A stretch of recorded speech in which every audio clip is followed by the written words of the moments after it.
Start. महोदय, पर्यावरण से तात्पर्य किसी एक व्यक्ति के परिवेश से नहीं वरन व्यक्ति के, समाज के, राष्ट्र के और इस सारी पृथ्वी के ही परिवेश से है, जिसका प्रभाव व्यक्ति, समाज, राष्ट्र और सारे विश्व पर पड़ता है। स्टॉप।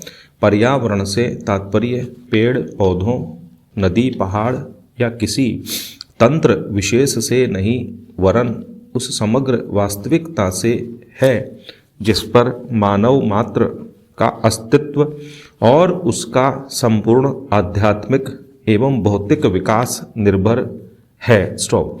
अस्तित्व केवल शारीरिक स्वास्थ्य ही नहीं, मानसिक भी। स्टॉप। स्वस्थ शरीर में स्वस्थ मन ही अच्छे स्वास्थ्य की परिभाषा है। स्टॉप।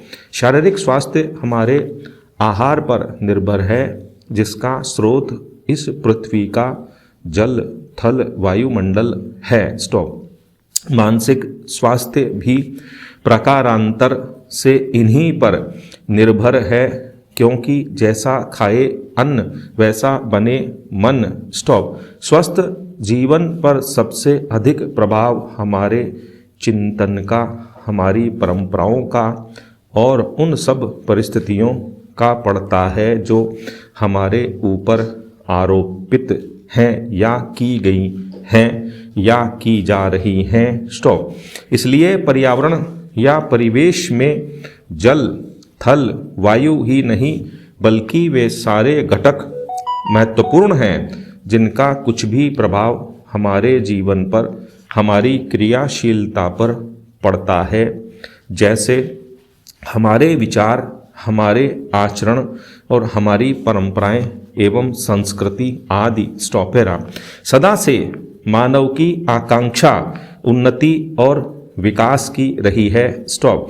जगत का अर्थ ही है गतिमान और गति दोनों ओर संभव है, उन्नति की ओर भी और अवनति की ओर भी। स्टॉप। पहली को हम प्रगति कहते हैं, दूसरी को अगति, विगति, अधोगति या दुर्गति कह सकते हैं। स्टॉप। वास्तव में मनुष्य ऐसा जटिल प्राणी है जिसमें अनेक विरोधाभासी और असंगत प्रतीत होने वाली प्रवृत्तियां और प्रतिक्रियाएं होती हैं। स्टॉप। वह कानून और व्यवस्था की मांग करता है, किंतु चलचित्र, दूरदर्शन आदि में स्वतः भड़की हिंसा या खेलों में युक्तिपूर्वक की गई हिंसा अथवा अनीति से मंत्र मुक्त भी हो जाता है। स्टॉप। मनुष्य अपनी ही जाति या वर्ग के व्यक्तियों के प्रति प्रायः बहुत अधिक प्रतिद्वंद्वी होता है, किंतु कोई बाहरी खतरा उपस्थित होने पर उनके प्रति हद से ज़्यादा सहयोगी बन जाता है। स्टॉप। वह सड़कों पर या युद्धों में सामूहिक विनाश के प्रति उदासीन रहता है, किंतु किसी खान में फंसे हुए एक व्यक्ति या किसी कुएं में गिरे हुए एक बालक की रक्षा करने के लिए ढेरों साधन जुटा लेता है। स्टॉप। कुछ विद्वान कहते हैं कि मनुष्य बंदर की संतान हो या न हो, किंतु उसमें खालिस बंदर की द्वैध प्रकृति प्रायः ही होती है। उसमें शाकाहारी बंदरों की भांति वृक्षों में उछल कूद करने की प्रवृत्ति तो होती ही है, साथ ही ऐसे बंदरों की स्वाभाविक जिज्ञासा भी होती है जो अत्यंत संगठित गिरोह में रहते हैं और भांति भांति का मांस खाने में मजा लेते हैं। स्टॉप। मनुष्य की ऐसी परस्पर विरोधी इच्छा आकांक्षाओं से निपटना असंभव होता है, फिर भी किसी प्रकार का संतुलित मध्यम मार्ग अपनाना अनिवार्य होता है। स्टॉप। यही बुद्धिमानी का रास्ता है। स्टॉप। विद्वानों ने मानव की मूलभूत आवश्यकताओं को 5 स्तरों पर रखा है। स्टॉप। पैरा। महोदय, जो एक के बाद एक आते हैं। शारीरिक आवश्यकताएं यथा भोजन, कपड़ा, मकान और आराम जीवन की मौलिक आवश्यकताएं हैं। दूसरे स्तर पर आती हैं सुरक्षा और भविष्य के प्रति निश्चिंतता। स्टॉप। इनके लिए मनुष्य भांति भांति की वस्तुओं का संग्रह करता है। फिर हैं सामाजिक आवश्यकताएं, जैसे अपने परिवार के भीतर और फिर बाहर के दूसरे लोगों से अच्छे संबंध बनाए रखने के लिए सामाजिक, आर्थिक, राजनीतिक और मनोरंजनात्मक संगठन बनाना। स्टॉप। चौथे स्तर पर हैं अहम संबंधी आवश्यकताएं, जैसे आत्मसम्मान, आत्मविश्वास और आत्मतुष्टि आदि। स्टॉप। आत्म परितोष अर्थात उन्नति, विकास और ख्याति प्राप्ति की क्षमताओं को साकार करना व्यक्ति की अंतिम और उच्चतम अपेक्षाएं हैं। स्टॉप। इन आवश्यकताओं की पूर्ति के लिए मनुष्य अपने आसपास उपलब्ध पर्यावरण का दोहन करता है। स्टॉप। जल, थल, वायु ही नहीं, पेड़ पौधों, पशु पक्षी, जीव जंतुओं तक का उपयोग करता है। स्टॉप।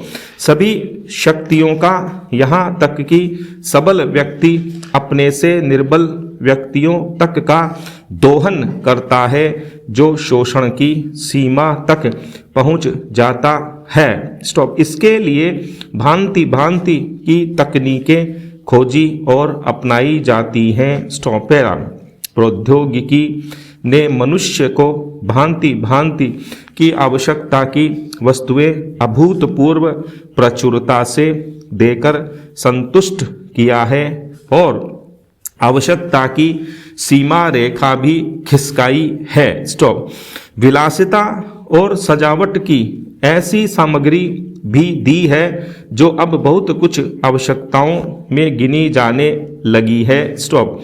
स्वचल वाहन, दूरदर्शन, धुलाई मशीन, सफाई मशीन, सिलाई मशीन, स्टोव, चूल्हे, मिक्सी, फ्रिज आदि आदि अब बहुत से लोगों के लिए अनिवार्य आवश्यकता की कोटि में आ गई हैं। स्टॉप। तकनीकी और औद्योगिकी से यह सब संभव हुआ है। स्टॉप। किंतु एक ऐसा अल्प वर्ग भी है जिसके लिए विलासिता आवश्यकता की कोटि में आ चुकी है। स्टॉप। विज्ञान की जन समुदाय के लिए तो मौलिक न्यूनतम आवश्यकताएं भी विलासिता ही बनी हुई हैं। स्टॉप। औद्योगिकीकरण के सहारे मनुष्य ने जितना भी विकास किया है उसे वह उन्नति कहकर संतोष करने लगता है और अपनी द्वैध प्रकृति के कारण यह ध्यान नहीं देता कि इस विकास से वर्ग भेद पनपा है, अमीरी गरीबी के बीच की खाई चौड़ी हुई है। स्टॉप। जो व्यक्ति मानव की समानता, समाजवाद या साम्यवाद के गीत गाता है वही अपनी द्वैध प्रकृति के कारण अपने पर्यावरण, यहाँ तक कि मानव के भी शोषण के नए नए तरीके खोजता है। स्टॉप। यह शोषण बलात्कार की सीमा तक पहुंच गया है। स्टॉप। मनुष्य ने अपनी बुद्धि का प्रयोग किया। स्टॉप। फलस्वरूप भांति भांति का औद्योगिकरण हुआ और जल, थल, वायु सब प्रदूषण के शिकार हो गए। स्टॉप। जितना ही अधिक विकास हुआ उतना ही अधिक विनाश हुआ। स्टॉप। प्राकृतिक संपदा का भीषण ह्रास हुआ। स्टॉप। व्यापक वन विनाश से भूमि बंजर और मरुस्थल बन गई। स्टॉप। एक बड़ा हवाई जहाज एक दिन में जितनी ऑक्सीजन खर्च करता है उतनी ऑक्सीजन 17,000 हेक्टेयर वन में तैयार होती है और वन बचे ही कितने हैं। स्टॉप। इस उद्योग प्रधान सभ्यता का केंद्र पूंजी है और धर्म स्वार्थ है। स्टॉप। मनुष्य का शोषण कर रहा है देश का। स्टॉप।